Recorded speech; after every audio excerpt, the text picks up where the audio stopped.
علامہ Iqbal open university.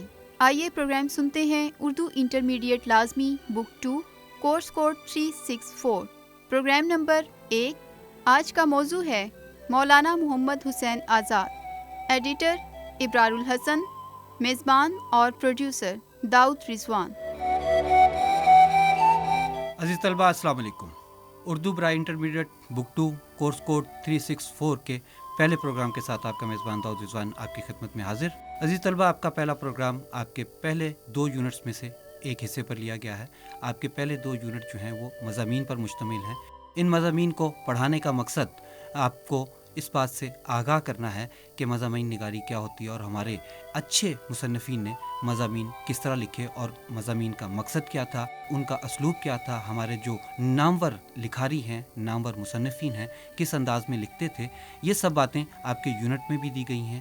تاہم بہت سی باتیں ایسی ہیں جو وضاحت کے لیے یقیناً آپ کو ریڈیو پروگرام جو ہے اس میں مدد کرے گا۔ آج پہلے پروگرام میں ہم مولانا محمد حسین آزاد کے مضمون سچ اور جھوٹ کا رزم نامہ اس پر بات کریں گے۔ ہمارے ساتھ اسٹوڈیوز میں موجود ہیں پروفیسر ڈاکٹر سعید احمد صاحب۔ السلام علیکم ڈاکٹر صاحب۔ وعلیکم السلام۔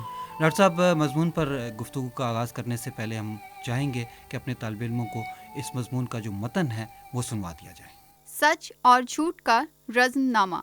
عہد قدیم کے مورخ لکھتے ہیں کہ اگلے زمانے میں فارس کے شرفاء اپنے بچوں کے لیے 3 باتوں کی تعلیم میں بڑی کوشش کرتے تھے: شاہ سواری، تیر اندازی اور راست بازی۔ شاہ سواری اور تیر اندازی بے شک سہل آ جاتی ہوں گی، مگر کیا اچھی بات ہوتی اگر ہمیں معلوم ہو جاتا کہ راست بازی کن کن طریقوں سے سکھاتے تھے۔ اس میں شک نہیں ہے کہ دنیا بری جگہ ہے۔ چند روزہ عمر میں بہت سی باتیں پیش آتی ہیں جو اس مشت خاک کو اس دیو آتش ذات کی اطاعت کے لیے مجبور کرتی ہیں۔ انسان سے اکثر ایسا جرم ہوتا ہے کہ اگر قبول کر لے تو مرنا پڑتا ہے، ناچار مکرنا پڑتا ہے، کبھی ابلا فریبی کر کے جاہلوں کو پھنساتا ہے جب لقمہ رزق کا پاتا ہے۔ اس کے علاوہ بہت مزے دنیا کے ہیں کہ مکر و دغا ان کی چاٹ لگاتی ہے اور جزوی خطائیں ہو جاتی ہیں جن سے مکرتے ہی بن آتی ہے۔ غرض بہت کم انسان ہوں گے جن میں حوصلہ و استقلال ہو کہ راستی کے راستے میں ہر دم ثابت قدم ہی رہیں۔ یہ بھی یاد رہے کہ انسان کے سچ بولنے کے لیے سننے والے بھی ضرور ہیں، کیونکہ خوشامد جن کی دکان میں آج موتی برس رہے ہیں، اس سے زیادہ جھوٹ کیا ہوگا؟ اور کون ایسا ہے جو اس کی قید کا زنجیری نہیں؟ ڈر پوک بیچارہ ڈر کا مارا خوشامد کرتا ہے، تابیدار امید کا بھوکا آقا کو خوش کر کے پیٹ بھرتا ہے۔ دوست محبت کا بندہ ہے، اپنے دوست کے دل میں اسی سے گھر کرتا ہے۔ بہت سے ایسے بھی ہیں کہ نہ غلام ہیں نہ ڈرپوک ہیں، انہیں باتوں ہی باتوں میں خوش کر دینے کا شوق ہے۔ اسی طرح جب جلوسوں میں نمودیے گدھوں کے دعوے بل ڈاگ کی آواز سے کئی میدان آگے نکل جاتے ہیں، تو ان میں وہ لوگ بھی ہوتے ہیں جنہیں کچھ امید، کچھ ڈر، کچھ مروت ہے۔ غرض چاروں نہ چار، کبھی ان کے ساتھ کبھی پیچھے پیچھے دوڑنا پڑتا ہے۔ آج کل تو یہ حال ہے کہ جھوٹ کی عملداری دور دور تک پھیل گئی ہے، بلکہ جن صاحب تمیزوں کو قوت عقلی جھوٹ نہیں بولنے دیتی اور خود اس مردار سے متنفر ہیں، وہ بھی اس کے حامی ہو کر اوروں کے اخلاق خراب کرتے ہیں۔ سچ کا عجب حال ہے کہ اتنا تو اچھا ہے مگر پھر لوگ اسے ہر وقت اچھا نہیں سمجھتے۔ چنانچہ جب کسی شے پر دل آ جاتا ہے اور سچ اس کے برخلاف ہوتا ہے تو اس وقت سچ سے زیادہ کوئی برا نہیں معلوم ہوتا۔ اصل یہ ہے کہ حضرت انسان کو حقیقت اور واقعیت سے کچھ غرض نہیں۔ جس چیز کو جی نہیں چاہتا اس کو جاننا بھی نہیں چاہتے، جو بات پسند نہیں آتی اس کا ذکر بھی نہیں سنتے، اس کان سنتے ہیں اس کان سے نکال دیتے ہیں۔ حکیموں نے جھوٹ سے متنفر ہونے کی بہت سی تدبیریں نکالی ہیں، اور جس طرح بچوں کو کڑوی دوا مٹھائی میں ملا کر کھلاتے ہیں، اسی طرح انواع اقسام کے رنگوں میں اس کی نصیحتیں کی ہیں تاکہ لوگ اسے ہنستے کھیلتے چھوڑ دیں۔ واضح ہو کہ ملکہ صداقت زمانی سلطان آسمانی کی بیٹی تھی، جو کہ ملکہ دانش خاتون کے پیٹ سے پیدا ہوئی تھی۔ جب ملکہ موصوف نے ہوش سنبھالا تو اول تربیت اور تربیت کے سپرد ہوئی۔ جب انہوں نے اس کی پرورش میں اپنا حق ادا کر لیا تو باپ کے دربار میں اسلام کو حاضر ہوئی۔ اسے نیکی اور نیک ذاتی کے ساتھ خوبیوں اور محبوبیوں کے زیور سے آراستہ دیکھ کر سب نے صدقے دل سے تعریف کی۔ عزت و دوام کا تاج مرصع ورت سر پر رکھا گیا اور حکم ہوا کہ جاؤ اولاد آدم میں اپنا نور پھیلاؤ۔ عالم سفلی میں دروغ دیوزاد ایک سفلہ نابکار تھا کہ احمق تیرا دماغ اس کا باپ تھا اور ہوس و ہوا پرست اس کی ماں تھی۔ اگرچہ اسے دربار میں آنے کی اجازت نہ تھی، مگر جب کسی تفریح کی صحبت میں تمسخر اور ظرافت کے بھانڈ آیا کرتے تھے تو ان کی سنگت میں وہ بھی آ جاتا تھا۔ اتفاقاً اس دن وہ بھی آیا ہوا تھا اور بادشاہ کو ایسا خوش کیا کہ اسے ملبوس خاص کا خلعت مل گیا تھا۔ یہ منافق دل میں سلطان آسمانی سے سخت عداوت رکھتا تھا۔ ملکہ کی قدر و منزلت دے کر اسے حسد کی آگ نے بھڑکایا، چنانچہ وہاں سے چپ چپاتے نکلا اور ملکہ کے عمل میں خلل ڈالنے کو ساتھ ساتھ روانہ ہوا۔ جب یہ دو دعوے دار نئے ملک اور نئی رعیت کے تسخیر کرنے کو اٹھے تو چونکہ بزرگان آسمانی کو ان کی دشمنی کی بنیاد ابتدا سے معلوم تھی، سب کی آنکھیں ادھر لگ گئیں کہ دیکھیں ان کی لڑائی کا انجام کیا ہو۔ سچ کے زور اور طاقت کو کون نہیں جانتا، چنانچہ ملکہ صداقت کو بھی حقیقت کے دعوے تھے۔ اٹھی اور اپنے زور پر بھری ہوئی اٹھی، اسی واسطے بلند اٹھی، اکیلی آئی اور کسی کی مدد ساتھ نہ لائی۔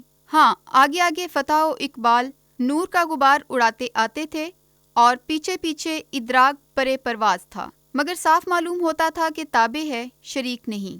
ملکہ کی شان شاہانہ تھی اور دبدبہ خسروانہ تھا، اگرچہ آہستہ آہستہ آتی تھی مگر استقلال رکاب پکڑے تھا اور جو قدم اٹھتا تھا 10 قدم آگے پڑتا نظر آتا تھا۔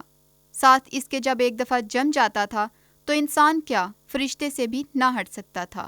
دروغے دیوزاد بہرو بدلنے میں طاق تھا، ملکہ کی ہر بات کی نقل کرتا تھا اور نئے نئے سوانگ بھرتا تھا، تو بھی وجہ اس کی گھبرائی ہوئی معلوم ہوتی تھی۔ دنیا کی ہوا و ہوس، ہزاروں رسالے اور پلٹنے اس کے ساتھ لیے تھیں، اور چونکہ یہ ان کی مدد کا محتاج تھا، اسی لالچ کا مارا کمزور تابعداروں کی طرح ان کے حکم اٹھاتا تھا۔ ساری حرکتیں ان کی بے معنی تھیں اور کام بھی الٹ پلٹ بے اوسان تھے، کیونکہ استقلال ادھر نہ تھا۔ اپنی شعبدہ بازی اور نیرنگ سازی سے فتح یاب تو جلد ہو جاتا تھا مگر تھم نہ سکتا تھا۔ ہوا و ہوس اس کے یار وفادار تھے اور اگر کچھ تھے تو وہی سنبھالے رہتے تھے۔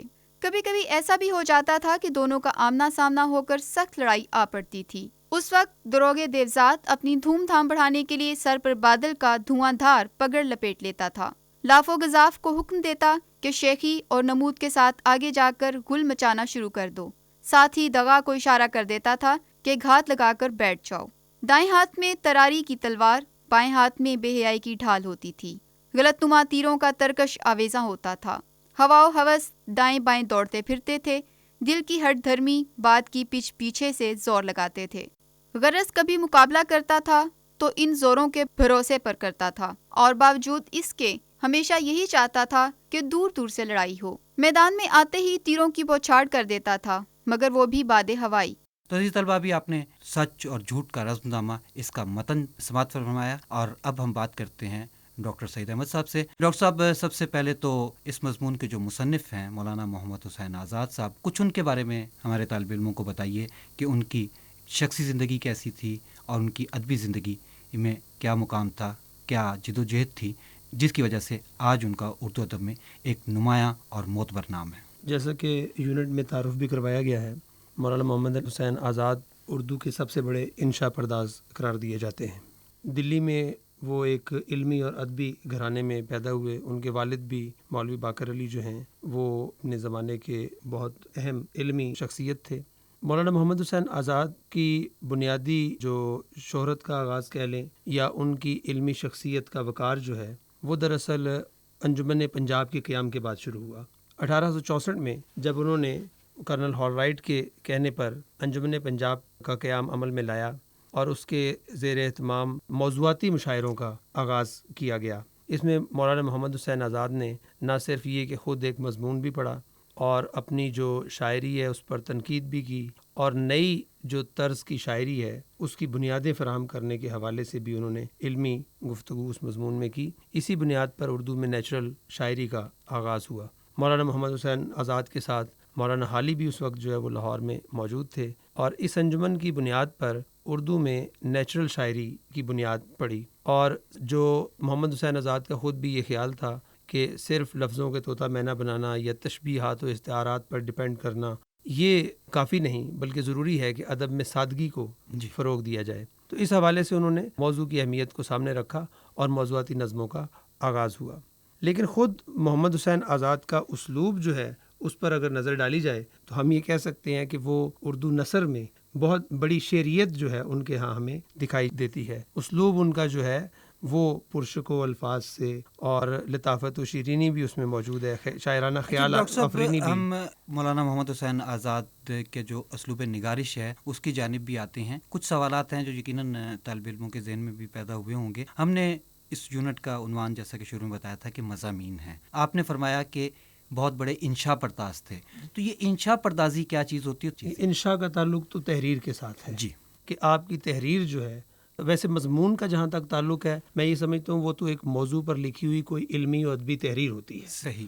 اب اس کا اسلوب جو ہے وہ اسے سادہ بیانیہ بنا دیتا ہے یا اسے انشاء کے مقام پر جو ہے وہ فائز کرتا ہے۔ تو اس نقطۂ نظر سے دیکھیں تو ہم محمد حسین آزاد کو جب یہ کہتے ہیں کہ وہ اردو کے بڑے انشاء پرداز ہیں، تو دراصل انہوں نے جن الفاظ کا استعمال کیا ہے، جو اسلوب اختیار کیا ہے، وہ بنیادی طور پر اتنا پرکشش ہے جس کی بنیاد پر انہیں ہم ایک بڑے انشاء پرداز کا درجہ جو ہے وہ یعنی دیتے ہیں۔ کہ نثر لکھنے کا جو انداز ہے، مثلا ایک بات ایک سادہ الفاظ میں بھی کہی جا سکتی ہے، اور ایک الفاظ جو ہے تشبیہ، استعارے اور ہاں جی، دیگر مرقع علامتیں، نگاری ہے جی، جیسے محمد حسین آزاد کے ہاں ہمیں دکھائی دیتی ہے، تشبیہ، استعارہ ہے۔ کہیں بھی وہ جو ہے اپنے مضامین میں وہ گفتگو ان سے ہٹ کر نہیں کرتے، جتنی سادہ ان کی شاعری ہے جی، اتنی ہی نثر ان کی جو ہے وہ تشبیہ، استعارہ اور بلکہ پرسونیفیکیشن جو ہے وہ ان کے ہاں ہمیں دکھائی دیتی ہے۔ اچھا ڈاکٹر صاحب، ہماری جو کلاسک کی اردو تھی جس کو ہم محلاتی اردو کہتے تھے یا مکفہ و مسجع اردو کہتے تھے، کیا یہ اسی طرح کی اردو ہے یا اس سے ہٹ کر؟ نہیں، میں سمجھتا ہوں یہ اس سے ہٹ کر ہے۔ جی، ٹھیک ہے، مکفہ مسجع اردو جو تھی اس میں تو اس بات کا خیال کیا جاتا تھا کہ قافیہ ردیف جو ہے اس کا دھیان بالکل شاعری کی طرح رہے، اور بعض اوقات مطلب جو ہے اس کو آپ قربان بھی کر دیتے تھے قافیہ اور ردیف پر۔ لیکن محمد حسین آزاد کے ہاں ہمیں یہ نہیں، یہاں الفاظ کا شکوہ تو ضرور موجود ہے اور تشبیہات و استعارات تو موجود ہیں، لیکن وہ اپنے موضوع کی مناسبت کے ساتھ آتے ہیں۔ جو بات وہ کہنا چاہتے ہیں ہم یہ کہہ سکتے ہیں کہ وہ اس پرشکو اسلوب میں بیان کرتے ہیں، لیکن ایسا نہیں ہے کہ مکفہ مسجع اسلوب کے جو اثرات تھے یا اس طرح کی نثر لکھ کر وہ اس مطلب کو قربان کر دیں۔ یعنی کہ اس میں ادبی چاشنی جو ہے وہ موجود ہے۔ اچھا، آپ نے دو تین باتیں کی ان کے اسلوب کے حوالے سے کہ جیسے وہ پرشکو الفاظ استعمال کرتے تھے، مرقع نگاری تھی، تشبیہات کا اور استعاروں کا استعمال تھا، اس کے علاوہ ان کے اسلوب کی اور نمایاں خصوصیات کیا ہیں؟ سب سے اہم بات یہ ہے وہ جو تجریدی بعض اوقات خوبیاں ہیں یا خامیاں ہیں ان کو مشخص کر کے جب اپنے مضامین میں پیش کرتے ہیں تو ہمیں نہ صرف یہ کہ سمجھنے میں سہولت ہوتی ہے بلکہ اس کے ساتھ ساتھ ادبی لحاظ سے بھی اگر دیکھا جائے تو یہ ایک بہت بڑی خوبی کی بات ہے۔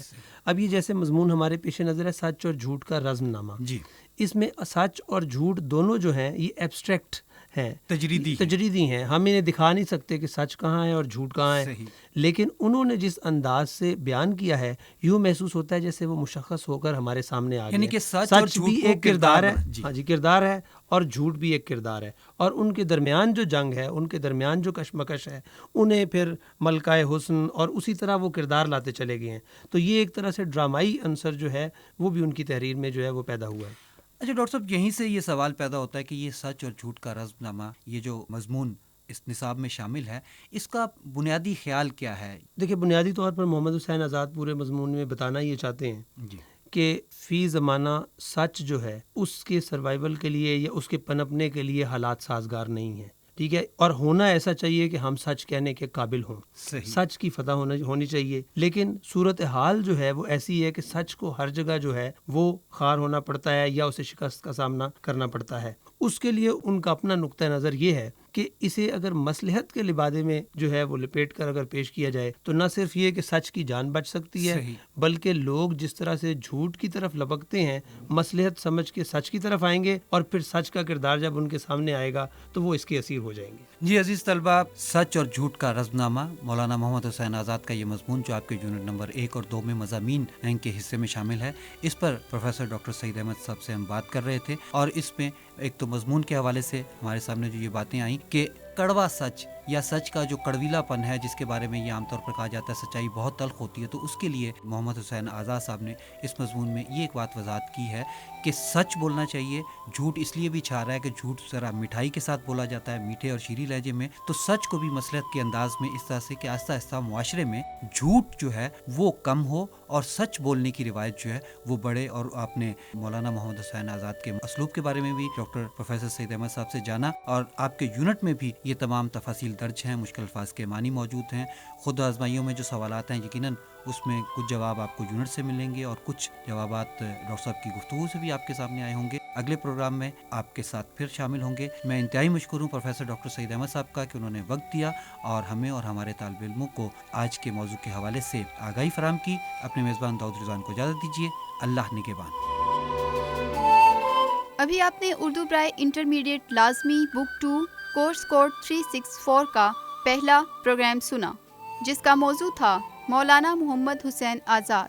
ایڈیٹر ابرار الحسن. اس پروگرام کے میزبان اور پروڈیوسر تھے داؤد رضوان.